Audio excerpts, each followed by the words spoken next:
Happy belated Halloween! It's Kelsey Kirk and today is Wednesday, November 4th.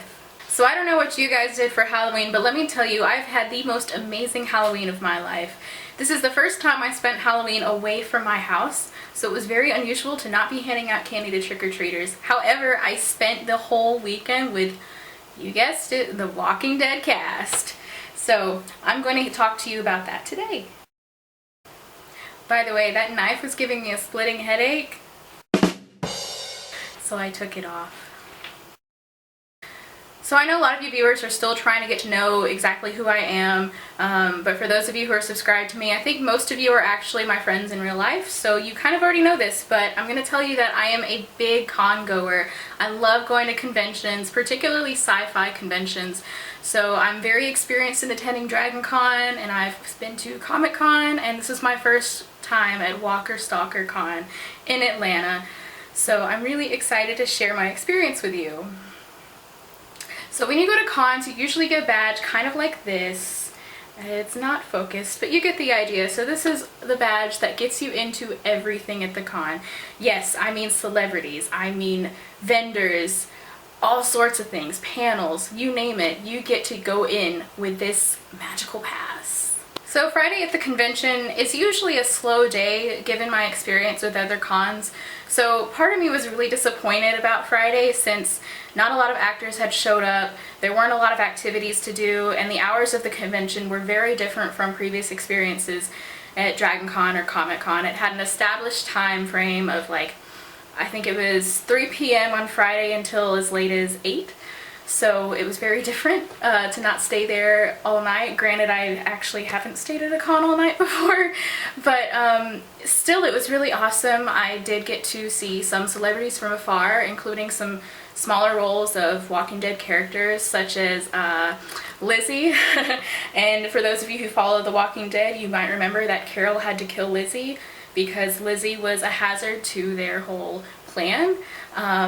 So we saw her and we walked past her a couple times, and at one point we saw her behind the curtains of her booth, and we were so tempted to shout, "Look at the flowers," but I think it's still a little too soon for that joke. But she has grown up so much, and so has the girl who played Sophia, who turned out to be a zombie at the end of, I believe, season 3. So it was really cool to see all these younger characters grown up now, and I don't know what they're doing now, but they're really awesome, and we miss them greatly because the whole cast seems to be such a great family, despite the apocalyptic scenarios they keep finding themselves struggling with. So on Friday, my friends and I also did a lot of shopping, and let me just show you what I bought. So the first few minutes of being at the con, we are bombarded with this amazing poster booth. And in case you haven't noticed in previous videos, I do like a lot of artwork. So I found this really awesome War of the Worlds poster. I'm sorry, my window's reflecting off of that. But yeah, I love H.G. Wells. I believe this one is The Time Machine, which is actually one of the first movies to scare me as a child. My grandparents were watching this movie and I was scared to death. But I love it now. And the next two posters are House on Haunted Hill. I love this movie. I watch it every Halloween, both the old and new version. Vincent Price is pretty awesome. And lastly, but not least, a great German expressionist film, Nosferatu. Wonderful vampire movie, much better than Twilight. Sorry, any fans of mine who watched Twilight, read Twilight, I don't dig it, but I digress. These are some little things too, but I really like decals, and as soon as I get a car, let me tell you, everyone on the road is going to be like, "Oh, that girl's a total nerd," but it's okay, I don't care. So I bought a Sailor Moon decal. Love Sailor Moon. My friend Asia over here is like cheering silently because Sailor Moon's really awesome. I'm also a big Fall Out Boy fan, so this is going in my car. She digs Fall Out Boy too. That's awesome. And I know she's really gonna, you can shout if you want for this one, Star Trek! Woo! Yeah, those are my purchases, and yeah, so if Asia wants to come and put her 2 cents in, she totally can. Hey, Hi. so what did you think about the con? I thought the con was great. I thought it was super fun. Unfortunately, I only got to go Friday, but that was because I had other plans for Halloween weekend. But kind of like she said, wasn't super happening. A lot of celebrities, like the big ones, didn't quite show up, but it was still cool because like she said, we had the smaller characters. They were really nice, really awesome. Got to see Lizzie. I didn't get to interact with T-Dog, but saw him. Loved T-Dog. So I mean, and kind of like her, I got posters. And just really had a good time. So I'm always a fan for Walker Stalker Con. This is actually my second year going. Made my Halloween. So yeah. Awesome. Yep. And all the decals that she got, I didn't get them, but I totally like fangirling over there. All right. Thanks so much, Asia. So Saturday honestly was I feel like it was the highlight of my entire weekend, honestly. These were the times when I got to take the time to speak to the celebrities who had taken their time to come visit with us. So I finally got to talk to Herschel more than I did the last time I met him at Dragon Con a few years ago. We got a picture with him and he really enjoyed giving thumbs up, and he hugged me twice, so I can't complain. He's really awesome, really sweet, and he's still doing film stuff. So he's got a new show coming out, I believe, this December, and I want to say it's called Damien, but I'll put a link in the description box down here to further inform you on what he's doing now. So in addition to meeting Scott Wilson, also known as Herschel, I met the guy who played Noah in the most recent season of The Walking Dead, who died in a revolving door with Glenn as his witness to his death. So for those of you who know who I'm talking about, it's the same guy who plays Everybody Hates Chris, and it's Tyler James Williams. He was really cool to talk to, really chill. We also got a picture with him. His death was really sad, and there's still an ongoing joke about his death that everybody still hates Chris, or everybody ate Chris. So he was really fascinating to talk to. For those of you who are fans of Abraham's group, you're probably familiar with Rosita, who is the girl of the group from Abraham's posse, if you will. And she's played by Christian Serratos, who starred in Ned's Declassified School Survival Guide. And my friend Quashandra, who went with me, we both kept going back to see if there was any way we could just meet her rather than pay for an autograph, which is what the managers tend to do, is demand that you pay for the autograph to come see the actor. So we really wanted to go up and shout Susie Crabgrass to her, because that was her role in It's Declassified, but alas, we did not. So there's always next year to do that and tell her how much we admired her role in Ned's Declassified, and how we actually did not ship her with Ned, but rather Mose and Ned. I don't know how you guys feel about that, but I did not ship the couple. But I still adored her very much, and it was so exciting to see her make an appearance in The Walking Dead after being a star from my childhood.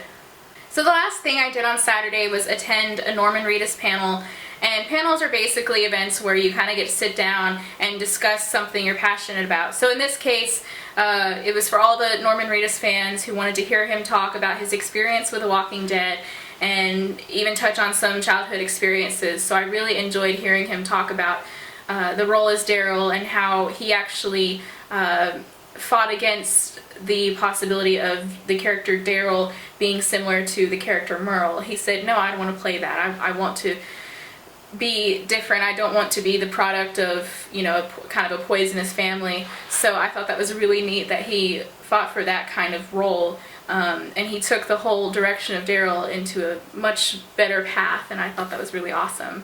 I hugged him at Comic Con a couple years ago, and let me tell you, he's like hugging a teddy bear. He's a wonderful character. He doesn't let anybody stand in his way. During his panel too, a bunch of fans were shouting, "We love you, Daryl!" and he would say, "I love you too."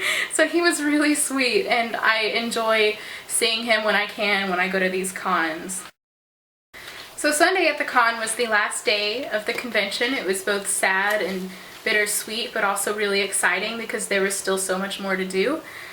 So my friend Quashandra and we were walking the whole weekend to get to the convention, And right before we got into the Congress Center, we were stopped by a homeless man. And I know you weren't expecting this story to go this way, however, I wasn't either. So I thought, oh, it's just, another beggar coming up and asking if we have money. And I actually didn't have any to give him at the time. But when he came up to us, he had a piece of paper and it said, "I am deaf and hungry. Do you have food?" And he was signing too. And I said, wait a minute, I study sign language at my college, and so did Quashandra. So my heart was so full when I left there. I gave him the only snack I had. I had some popcorn in my bag, and we were able to talk to him, and he got to learn a little bit about us and a little bit about him. And I think that really made his day, that we took the time to talk to him, not just having him read our lips, but we were actually signing with him. And that made my whole day, and I'm sure it made his day as well. And I wish I could go back and see if I can help him out some more, so I feel I have kind of a new calling in addition to everything that I'm doing and achieving my dream. So I thought I'd share that with you. It got really deep for a moment, but I will continue to talk about the convention, so I thought I'd share that with you. And it's so important helping deaf people and understanding that, they're just like us, they just can't hear, and that there are other ways to communicate with them. So it takes a lot of patience, and I feel like the timing of me and Quashandra arriving to the convention, even though we were much later than we wanted to be, we came at the right time for him. So when Quashandra and I finally entered the Congress Center, we decided to spend the remainder of our time attending a couple of panels, as well as meeting some of the characters from different shows as well. So instead of focusing mostly on meeting Walking Dead characters, we did take the time to talk to R.J. Mitt, who is from Breaking Bad, and he plays Walt Jr., but he also starred in one of the seasons of Switched at Birth, and he became good friends with Daphne in the show, and she was torn between liking him, falling for him, and this other guy. So he was really cool to talk to. Now, he has cerebral palsy, and I think that's really awesome that he is an actor and that he's normalizing cerebral palsy, just as in Switched at Birth they're normalizing deaf culture and getting people to understand that both these things don't define the person, because we're all still people. So anyway, we had a wonderful conversation with him about what it was like to star on Switched at Birth with these wonderful characters. A few years ago I met Leah Thompson at DragonCon, who was in Back to the Future and plays Catherine in Switched at Birth. So he was a really cool guy to talk to. You could tell he was very interested in speaking to each and every one of his fans. So I would really like that experience. Now, another really exciting thing I got to do on Sunday was speak to Judith O'Dea, who is in Night of the Living Dead from the 1960s. And that was actually the first film that got me into zombie culture, which is really interesting because the film itself, it's actually, looking back at it, it's hilarious to watch, because seeing the evolution of the zombie character, the zombie trope, is really fascinating. Because you look at Walking Dead now and it's the most gruesome thing you've ever seen, but step all the way back to Night of the Living Dead and it's just kind of people rising from the dead, and they look like they just came out of a business meeting, some of them. So she was talking about her role as Barbara. And Barbara, even I saw this back when I was little. Back then I thought, oh wow, she's so dramatic and silly and crazy almost. But as I watched the film again, I noticed that, the reaction that Barbara had in Night of the Living Dead to seeing her brother die and then trying to understand why all these things are coming at her, these dead people are approaching her and trying to kill her. She had the appropriate reaction for a situation like that, an apocalyptic situation, and she made a good point that, how would you as an audience react if you were in her position, if you were in an apocalyptic situation, if you had just witnessed your brother die, what would you do? So I really had a great conversation with her, and I also brought up the fact how I really admired that the film also included a black male who was a big role in this movie. And she told me that the director didn't cast based on the race of the person, but rather the talent. And that, I feel, is how it should be with any film that is created. That there shouldn't be a specified appearance of a person, but rather the talent. The talent should be valued more than their looks. So I was really excited to hear that the director felt that way, and it gives me hope in modern cinema, especially as I delve into a film career. So after meeting some of these other non-Walking Dead characters, we decided to try to meet Tyrese again. Tyrese was killed off in the last season of The Walking Dead, and he's played by Chad L. Coleman, and he was a really cool guy too. He's got a new show coming out later this year as well. But he was really friendly, just as the whole cast is. The entire cast is some of the most incredible people I've ever met, and you don't get that often with celebrities that you may meet. So my overall experience was awesome, getting to talk to all the cast members that I met this weekend. Now I couldn't meet Glenn, or I couldn't meet Michonne, I couldn't meet Carol, definitely didn't get to see Andrew Lincoln at all, but there's always next year. So the last panel I did attend was the governor and Herschel, and the panel was called Closure, because the governor was responsible for Herschel's death, and it was really heartbreaking because he's kind of the grandpa of the show. He looks like Santa Claus too, I will admit. So when his character died, he had his head sliced off, if I remember correctly. Really heartbreaking, but to see both of them on stage together and talk about their experience and how close they were despite the fact that the governor was responsible for killing him, it was really fantastic. And just so incredible. I can't put into words the fun I had this weekend. So there were a lot of incredible costumes too, and part of it was that it was Halloween weekend as well, so we saw some really awesome things. There was a zombie Deadpool that I saw on Friday or Saturday, and it was Saturday because he saw the knife through my head, and he was looking at me really funny, and he's like, "That is really cool." And I was like, "Thanks, I've got a splitting headache, but you know, I'm trying to make this work." And he was just like, then he came up to me and he knuckle bumped me, and I was like, alright, cool, everyone digs the costume. And I turned a lot of heads having a knife through my head as well, especially the little kids. They had a double take. But what's great about the kids that are at this con is that most of them kind of grew up around horror as well, and so they were just like, oh, whatever. Usually when I wear the knife through my head on Halloween, half the kids that come to my door at home will freak out and turn away. And I'm like, oh, I promise I'm okay, I just want to give you candy. So that was really cool, really, really awesome. All the costumes, all the characters, all the people, really great experience. So if I were to rate my overall experience, you know, when I started out at the convention the first day and a half, I was a little indifferent about it because there were so many restrictions based on who you could see, how you were able to speak to them, because some of the managers of the actors required you to buy an autograph or buy a photo op or both, to even get as close as, you know, a foot away from them. So that was very different because usually with Dragon Con you can walk up to them and say hello, but here it was a little stricter. It was also very interesting that a lot of the actors, their photo ops at their booth where you can meet and talk to them were the same price as the professional photo op that you could buy. So that was really kind of disappointing to know, because we thought, oh, you know, we'll just get a picture with our cell phone rather than pay for the professional photo, but that wasn't the case. So it can really tear up your wallet going to these things, but I managed to get a few photo ops, so I was really pleased about that. I liked some of the panels, although I felt like there should be more. Granted, I mean, they're limited based on, you know, the amount of photo ops the celebrities are doing, their availability, how long they're at the convention, how long they're at their individual booths. So I get that having panels all the time isn't always the best option for everyone who's there. So overall, I'd give it a 3.5, maybe a 4 out of 5.